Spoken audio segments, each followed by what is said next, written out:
akpasukwala ụmụ unu iwe, kama na-azụpụta ha n'ọzụzụ nke ịdụ ọdụ nke Onyenwe anyị. Ndị oru were na-egwu na ịma jijiji na-aṅa ntị okwu ndị nke nwe unu n'ụzọ anụ arụ, n'ime afọ ofufo nke obi unu, dịka unu na-emere Kraịst, ọ bụghị n'ụzọ ịbụ oru n'anya dịka ndị na-eme otu ọ ga-adị mmadụ ụtọ, kama dịka ndị oru Kraịst, na-eme ihe Chineke na-achọ site na mkpụrụ obi unu. Werekwanụ obiọma na-abụ oru, dịka ọ bụ Onyenwe anyị ka unu bụ oru ya, ọ bụghịkwa mmadụ. Ebe unu matara na ezi ihe ọbụla onye ọbụla na-eme, nke a ka ọ ga-anaghachi n'aka Onyenwe anyị, ma ọ bụ oru ma ọ bụ onye nwe onwe ya. Ndị nwe mmadụ na-emekwanụ ha otu ihe ahụ, na-arapụ ịba mba unu, ebe unu matara na onye nwe ma ha ma unu nọ n'eluigwe. Ile mmadụ anya n'iru adịghịkwa n'ebe ọ nọ. Nke fọdụrụ, meenụ onwe unu ka unu dị ike n'ime Onyenwe anyị, ya na n'ime ịdị ike nke ike ya. Yikwasịnụ ihe agha niile nke Chineke, ka unu wee pụọ iguzogide ihe niile ekwensu na-ezupụta.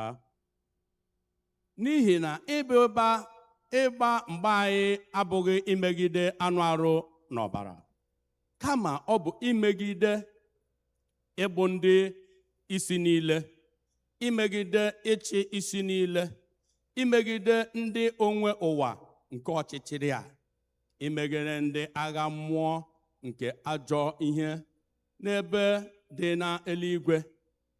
N'ihi nke a, chilienụ ihe agha niile nke Chineke, ka unu wee pụọ iguzogide ndị iro unu na ajọ ụbọchị, na iguzo ebe unu lụpụtaworo ihe niile.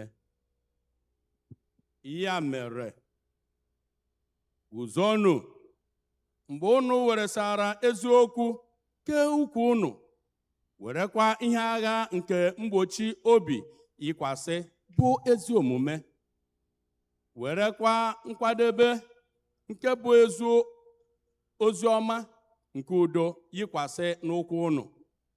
Tụkwasịnụ ihe niile ndị a, welienụ ọta nke bụ okwukwe, nke unu ga-apụ imenyụ akụ ụta niile na-enwu ọkụ nke ajọ onye ahụ n'ime ya. Narakwanụ okpu agha nke bụ nzọpụta, ya na mma agha nke mmụọ nsọ, nke bụ okwu Chineke. Sitekwanụ na ekpere na arịrịọ niile na-ekpe ekpere n'oge niile n'ime mmụọ nsọ. Werekwanụ ịnọgidesi ike na ịrịọ arịrịọ niile banyere ndị nsọ niile, na-amụ anya ime nke a, na-ekpekwa ekpere n'ihi m, ka enye m okwu na ịsaghe ọnụ m, iwere nkwuwa okwu, mee ka mmadụ mara ihe omimi nke ozi ọma, nke m bụ ụkọ n'ime mkpọrọ, na ịmụ mkpọrọ n'ime mkpọrọ, na n'ihi ya ka m wee kwuwa okwu n'ime ya, dịka m na-aghaghị ikwu.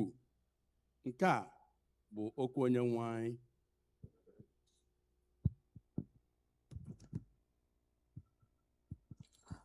Abụ 225.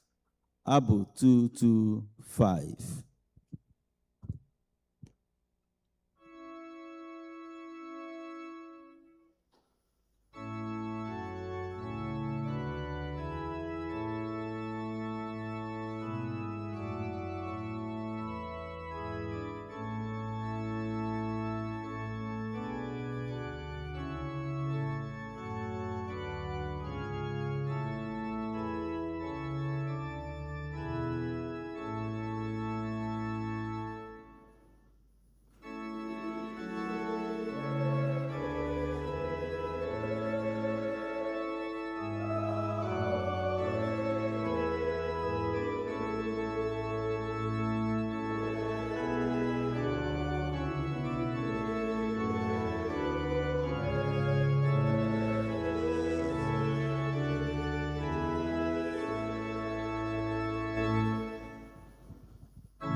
Edere oziọma dị nsọ n'isi nke 17. Oziọma dịka Jọn dere ya, malite n'amaokwu nke 11. Jizọs wee sị, anọghịkwa m n'ụwa ọzọ, ma ndị a nọ n'ụwa, mụ onwe m na-abịakwutekwa gị, Nna dị nsọ, na-edebe ha n'aha gị nke i nyeworo m, ka ha wee bụrụ otu dịka anyị onwe anyị bụ otu. Mgbe mụ na ha nọrị, mụ onwe m na-edebe ha n'aha gị nke i nyeworo m.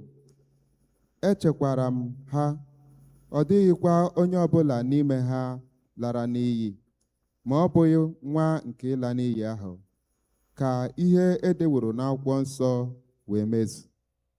Ma ana m abịakwute gị ugbu a, okwu ndị a ka m na-ekwu kwa n'ụwa, ka ha wee nwee ọṅụ m ka o zuworo n'ime onwe ha. Mụ onwe m enyewo ha okwu gị, ụwa kpọkwara ha asị, n'ihi na ha esiteghị n'ụwa dịka mụ onwe m na-esiteghị n'ụwa. Ekpeghị m ekpere ka iwepụ ha n'ụwa, kama ka idebe ha ka ha pụọ n'aka ajọ onye ahụ. Ha esiteghị n'ụwa dịka mụ onwe m na-esiteghị n'ụwa. Were eziokwu doo ha nsọ, okwu gị bụ eziokwu. Dịka ị zigara m n'ime ụwa, mụ onwe m zigakwara ha n'ime ụwa. N'ihi ha ka mụ onwe m na-edokwa onwe m nsọ, ka e wee dokwa ha onwe ha nsọ n'eziokwu. Nke a bụ ozi ọma nke Kraịst.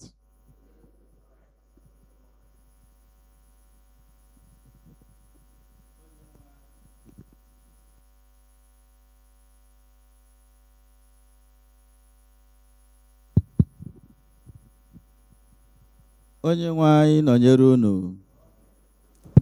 Ka anyị kpere Chineke. Sorry, keep on standing. Ka anyị guzo ọtọ, lee anya na page 9 na-akwụ oriri nsọ. Okwukwe nke na-esi a mmadụ niile. Anyị kwere n'otu Chineke bụ Nna, ka pụrụ ime ihe niile, onye kere eluigwe n'ụwa, na ihe niile nke anya na-ahụ ma nke anya na-adịghị ahụ.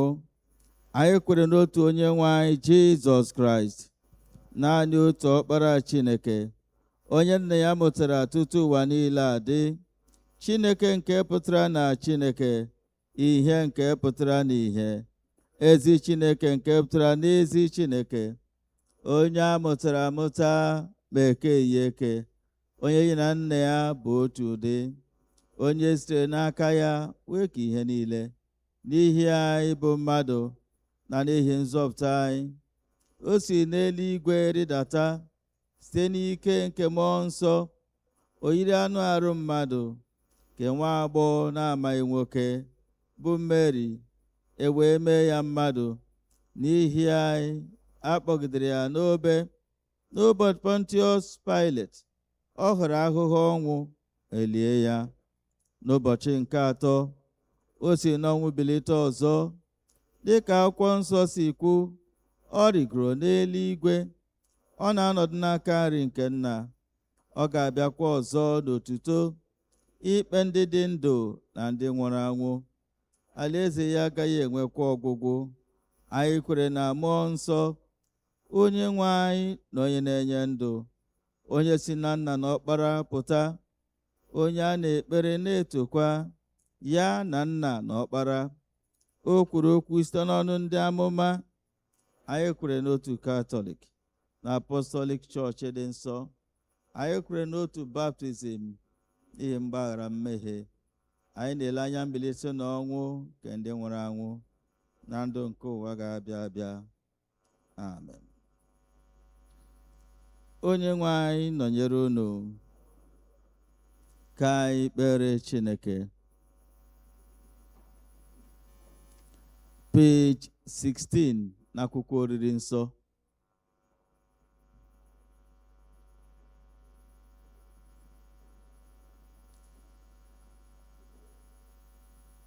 Maka udo nke sitere n'elu na nzọpụta nke mkpụrụ obi anyị, ka anyị kpere onye nwe anyị. Maka udo nke ụwa niile, maka ọdịmma nke chọọchị nsọ nke Chineke, na maka ịdị n'otu nke ihe niile, ka anyị kpere onye nwe anyị. Maka ndị bishọp anyị niile na ndị ozi ndị ọzọ niile, tụmadị Henry bụ praịmeti anyị, na Michael bachibishọp anyị, na Akimpelu bụ bishọp anyị, ka ha nwee ike ijezu ozi ha site n'inwe obiọma na akọ na uche dị ọcha. Ka anyị kpere onye nwe anyị. Maka ndị niile na-achị ala anyị na ndị e nyere ike ọchịchị, n'ebe a anyị na-echeta prezidenti nke obodo anyị bụ Naịjirịa bụ Tinubu, na ndị gọvanọ niile dịgasị na steeti anyị, na ndị na-achị na various communities na Naịjirịa. Ka anyị kpere onye nwe anyị. Maka ndị ogbenye, ndị agụụ na-agụ, na ndị na-enweghị nne na nna, na ụmụ nwanyị di ha nwụrụ na ndị a na-akpagbu ma ndị nọ n'ụlọ mkpọrọ na ndị nọgasị n'akụkụ niile n'obodo anyị bụ Naịjirịa, karịchasịa ụmụnna anyị bụ ndị nọ n'ugwu nke obodo a, ndị a na-akpagbu n'ihi okwukwe ha n'ebe Chineke nọ. Ka Chineke nọnyere ha, mee ka site n'ile ihe niile ha na-agabiga nwee ike pụrụ iche ịnọgidesi ike n'ime ya. Ka anyị kpere Onyenwe anyị maka anyị onwe anyị, ndị niile kwupụtara ha Kraịst, ka anyị gosipụta ịma mma nke ya bụ onye kpọpụtara anyị n'ọchịchịrị wee kpọba anyị n'ihe nke ya dị ebube. Ka anyị kpere Onyenwe anyị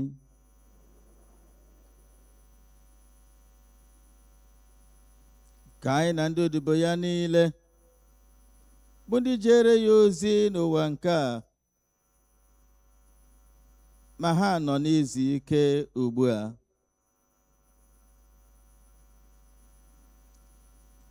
ka anyị cheta ụmụnna anyị ndị a bụ ndị dara n'ụra ọnwụ,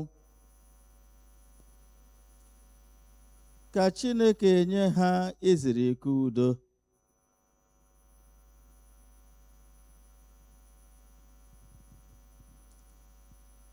Let Basil Okeke, let Sir S.U. Ebo,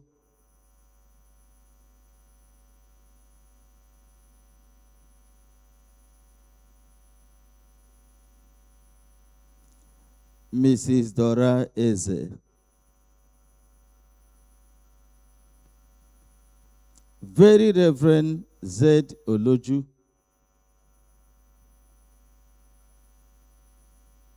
Mrs. Florence Okanume,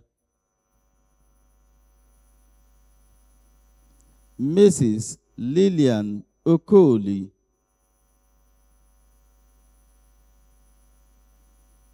na Mrs. Serena Onwuka. Ka Chineke mee ka izuru ike ha bụrụ izuru ike udo.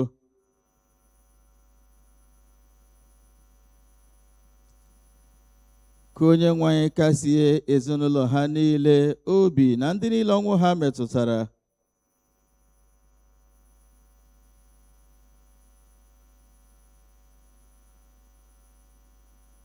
Ka sitekwa n'ebere Chineke ka anyị niile bụ ndị dị ndụ na ha bụ ndị rapụrụ ụwa nke a wee banye n'ozuzu oke nke ọṅụ ya na-enweghị ọgwụgwụ.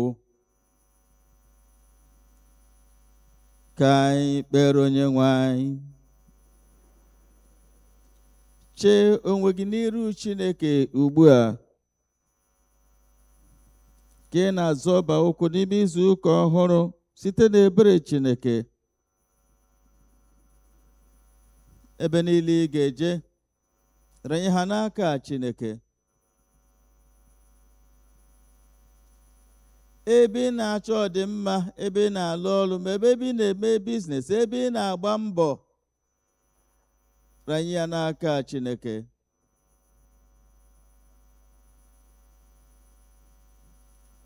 Cheta na Jizọs kwuru okwu n'ime akwụkwọ nsọ ya sị, ọ bụrụ na mụ nwa nọnyere gị, unu apụghị ime ihe ọbụla. Rịọ iru ọma nke Chineke n'ebe gị onwe gị nọ, na n'ebe ezinụlọ gị nọ, n'ebe ikwu na ibe gị nọ.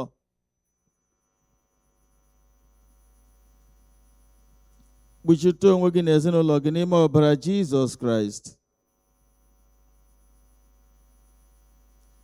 Welie ọbara Jizọs ka ọ bụla ọkọlọtọ ibu agha megide alaeze ọchịchịrị ọbụla nke ga-asaghe anya ọjọọ n'ebe gị onwe gị nọ, n'ebe ezinụlọ gị nọ, ma ọbụla n'ebe ihe onwunwe gị dị.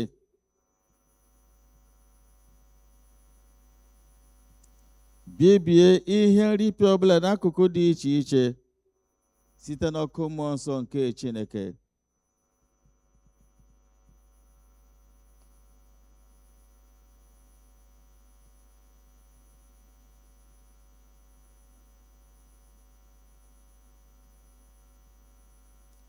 Biko cheta onye ọbụla ị maara ọ bụ ndị otu anyị bụ ndị na-enwe ahụ mgbu.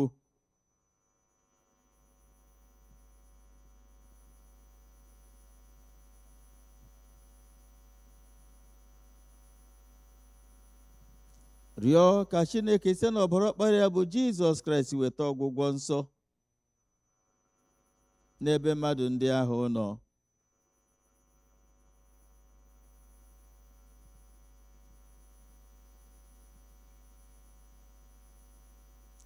Ọbụna gị onwe gị bụ onye nọ n'ebe a kwubie okwu na dịka ị na-anata arụ n'ọbara nke ọkpara nke Jizọs Kraịst bụ ọkpara Chineke, na ị ga-enweta ọgwụgwọ nsọ n'ike pụrụ iche n'ụbọchị taa.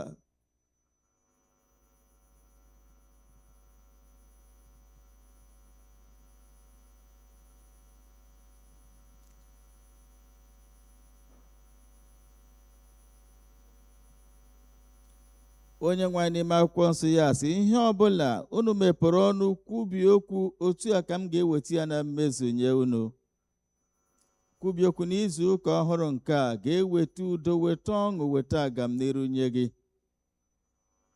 Na ị gaghị akwa akwa n'ime ya, na ị gaghị ama ọsụ n'ime ya, na ị gaghị enwe ihe mmerụ ahụ ọbụla n'ime ya. Rịọ ka iru ọma Chineke dịgidere gị n'ime izu ụka nke a.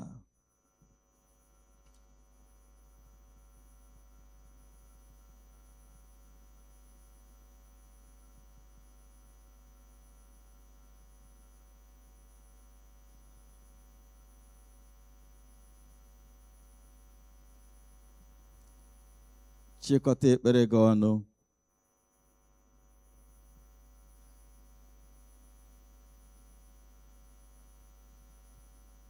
Ka ọ dị ka ekpere n'aha Jizọs. Chineke nke pụrụ ime ihe niile, isi iyi nke amamihe niile,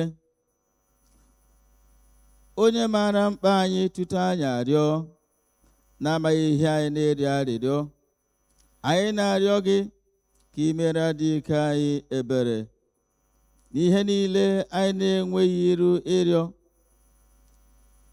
ihe ekwesịghị ekwesị anyị. Wedatakwa onwe gị nye anyị n'ihi ikwesị ekwesị nke ọkpara gị Jizọs Kraịst bụ onye nwe anyị. Amen. Biko ka anyị niile guzoro ọtọ.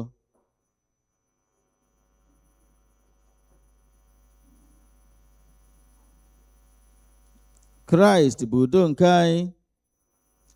O mere ka anyị na Chineke dị n'udo n'otu arụ ahụ site n'obe ya. Anyị na-ezukọ n'aha ya na-eketa oke n'udo ya. Udo nke onye nwe anyị dịrị unu mgbe niile.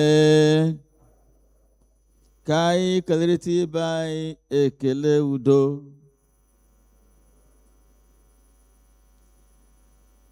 Nye m aka gị ezigbo nwanne m. Nye m aka gị ezigbo nwanne m. Nyenụ m aka gị ezigbo.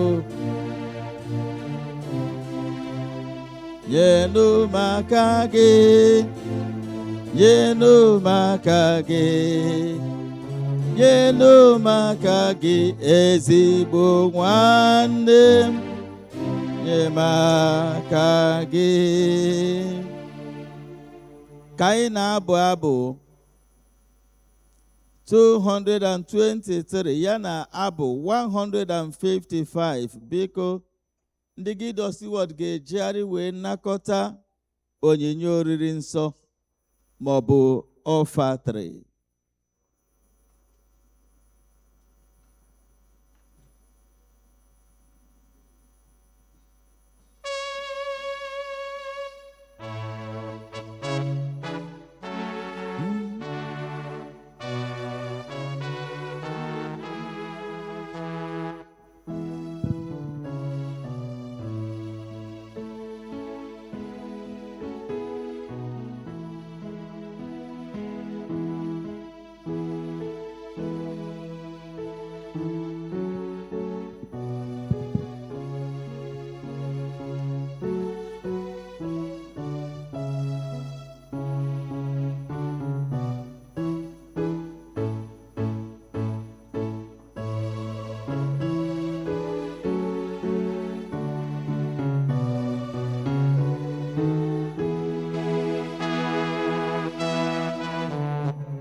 21 n'akwụkwọ oriri nsọ.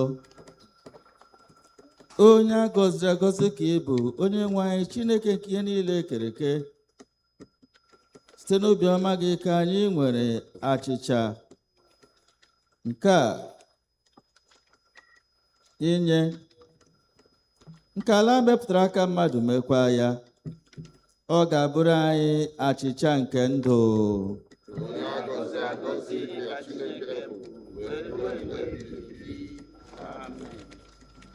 Onye a gọziri agọzi ka ị bụ, onye nwe anyị Chineke nke ihe niile kere eke. Site n'obiọma gị ka anyị nwere mmanya nke a inye, mkpụrụ nke osisi vaịn nakwa ọlụ aka mmadụ. Ọ ga-abụrụ anyị ihe ọṅụṅụ nke mmụọ.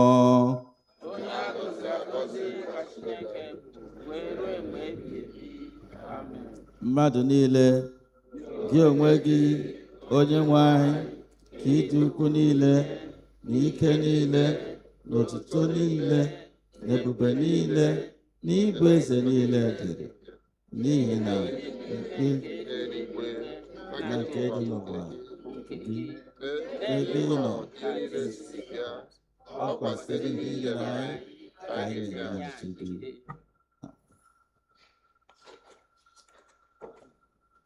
Onye nwe anyị nọnyere unu, bulite n'obi unu. Ka anyị nye onye nwe anyị Chineke anyị ekele.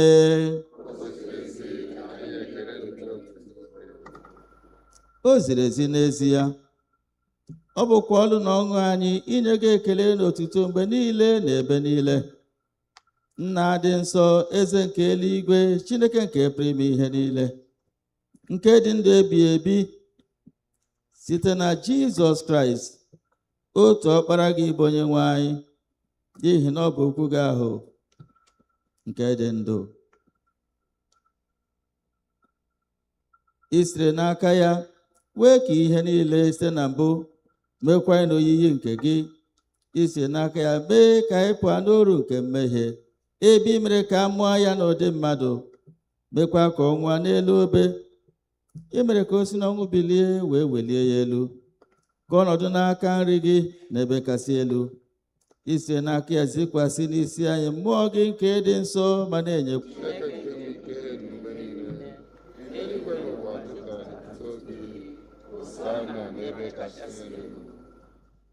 onye a gọziri agọzi ka onye ahụ bụ nke na-abịa n'aha onye nwe anyị.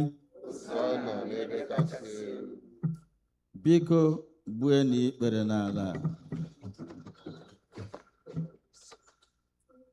Nara otuto anyị na nke eluigwe site n'ọkpara gị Jizọs Kraịst bụ nzọpụta anyị. Ka mgbe anyị na-esi iji okwu ya na-edebekwa ihe niile o nyere n'iwu, kwee ka site n'ike nke mmụọ nsọ gị ka ihe onyinye achịcha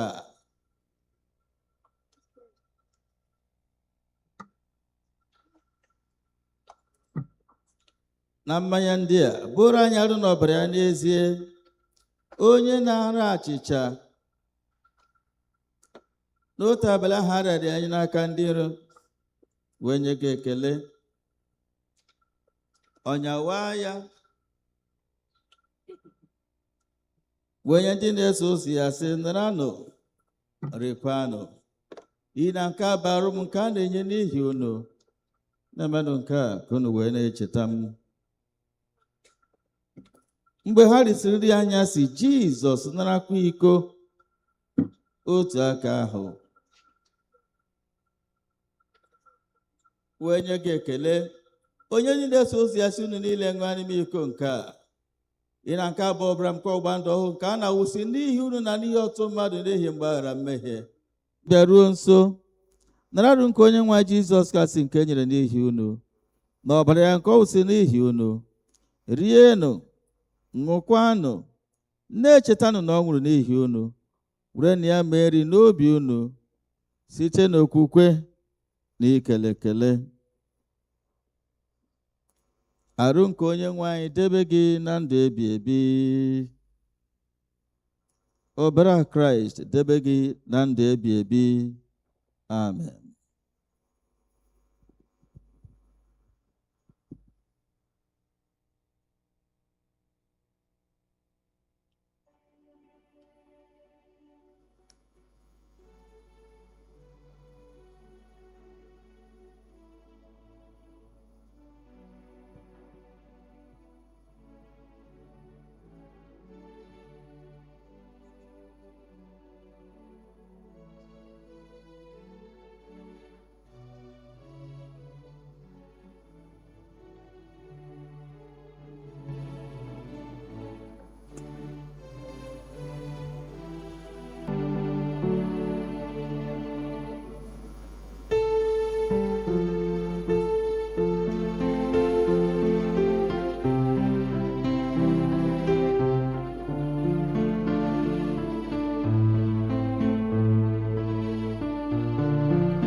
mgbasi oke n'etiti mụ na gị, biko gbaghara m njọ m. Usoro ndị nsọ na usoro ndị nsọ, ukwe ebighị ebi, ukwe ebighị ebi. Usoro ndị nsọ na usoro ndị nsọ, ekweghị ozuzo. Usoro ndị nsọ na usoro ndị nsọ, ukwe ebighị ebi, Biko ka mmadụ niile guzoro ọtọ. usoro ndị nsọ na usoro ndị nsọ, ekweghị ozuzo.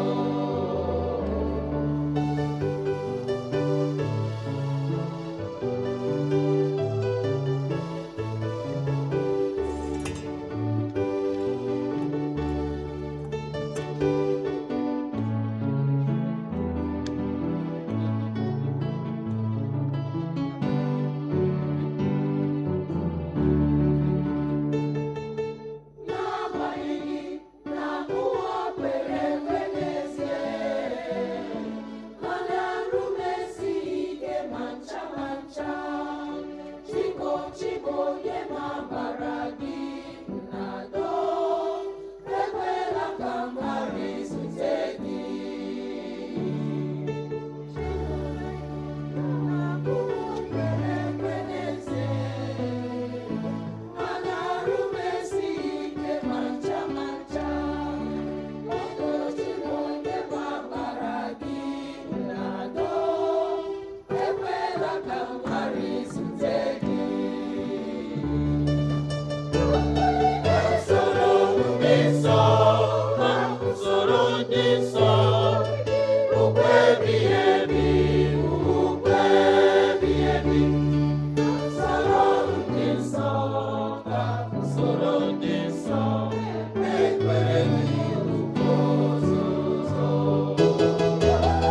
Usoro ndị nsọ na usoro ndị nsọ, ukwe ebighị ebi, ukwe ebighị ebi. Usoro ndị nsọ na usoro ndị nsọ, ekweghị ozuzo. Usoro ndị nsọ na usoro ndị nsọ, ukwe ebighị ebi, ukwe ebighị ebi. Usoro ndị nsọ na usoro ndị nsọ, ekweghị ozuzo.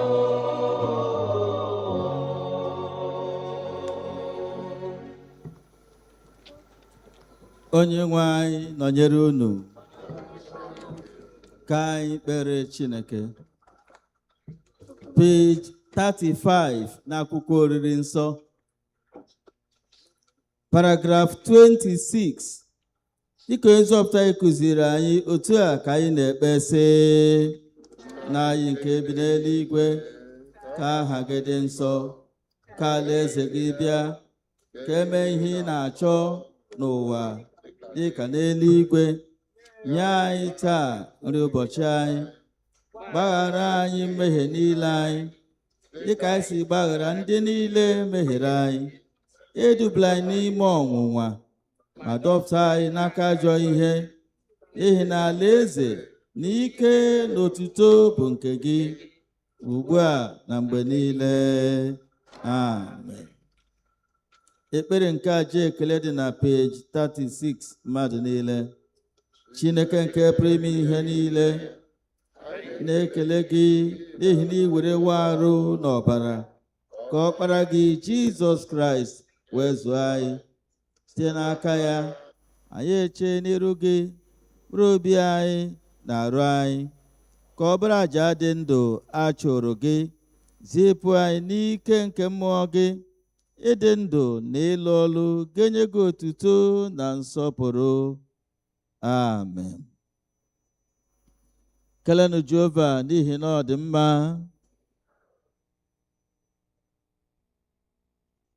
Anyị ga-ejikọrọ onwe anyị ịnụ okwu Chineke site n'ịbụ abụ 272. Anụrụ m olu Jizọs sị, bịakwute m zuru ike, gị onye nke ike gwụrụ, bịa dabere n'obi m. Abụ 272.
You are Yahweh, you are Yahweh, you are Yahweh, yeah. You are Yahweh, you are Yahweh, you are Yahweh, Alpha, Omega. You are Yahweh, you are Yahweh, Alpha, Omega. You are Yahweh, you are Yahweh, you are Yahweh, you are Yahweh, you are Yahweh.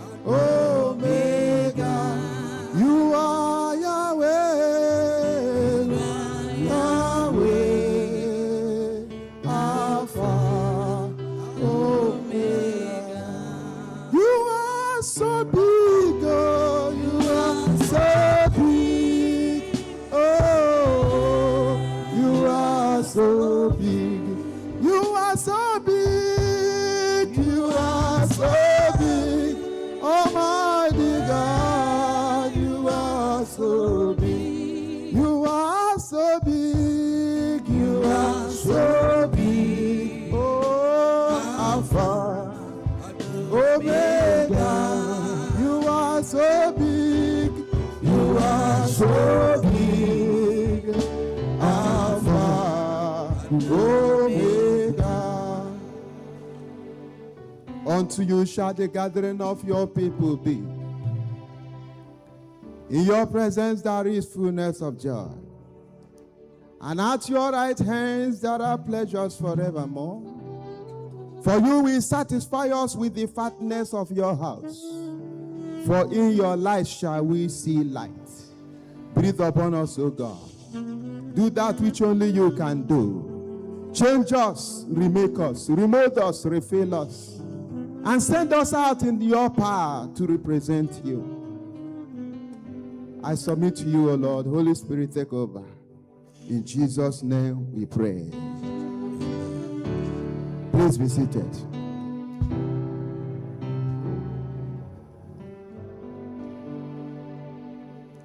Ephesians chapter 6 from verse 10. Ephesians 6 from verse 10. Finally, be strong in the Lord and in his mighty power.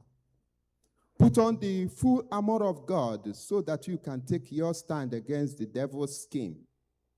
For our struggle is not against flesh and blood, but against the rulers, against the authorities, against the powers of this dark world, and against the spiritual forces of evil in the heavenly realm. Therefore, put on the full armor of God, so that when the day of evil comes, you may be able to stand your ground. And after you have done everything, to stand. 1 Samuel chapter 17 from verse 48 to 50. As the Philistine moved closer to attack him, David ran quickly towards the battle line to meet him.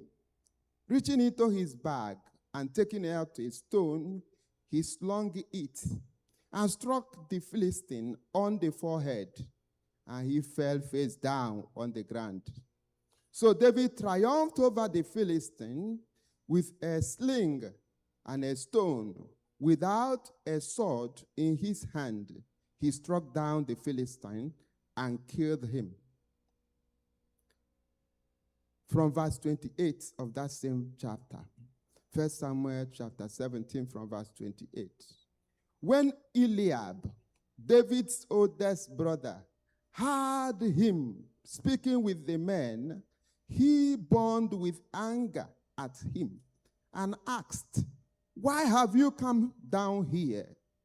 And with whom did you leave those few sheep in the desert? I know how conceited you are and how wicked your heart is. You came down only to watch the battle. Now, what have I done?" said David. "Can't I even speak?"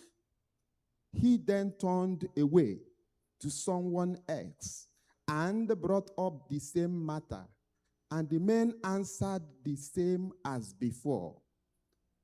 What David said was overheard and reported to Saul, and Saul sent for him. David said to Saul, "Let no one lose heart on account of this Philistine. Your servant will go and fight him." Amen. I am interested because today something good is coming your way. Something big is coming your way. God is going to do something in your life, and you will not remain the same in Jesus' name. The topic of this sermon is rising above the wrath. The wrath. Rising above the wrath. R-U-T. Rising above the wrath. Column. Making the choice that shape your destiny. Media, capture that. Rising above the wrath. R-U-T. Making the choice that shape your destiny. We have about 3 English words that sound the same. We have the word wrath. Wrath is W-R-A-T-H. R-A-T-H. That one is anger. We have this one, R-U-T. That one is not a popular word at all. Most people may be hearing it for the first time. And we have another one, to rot, to decay. It has rotten. We are dealing with the word here, R-U-T. This R-U-T is a word that we have to think about. The dictionary defines it as a dull, unchanging lifestyle that feels hard to escape, to change. Routines that you are acclimatized with. Something that is part of your body, but you don't want to change it. Actually,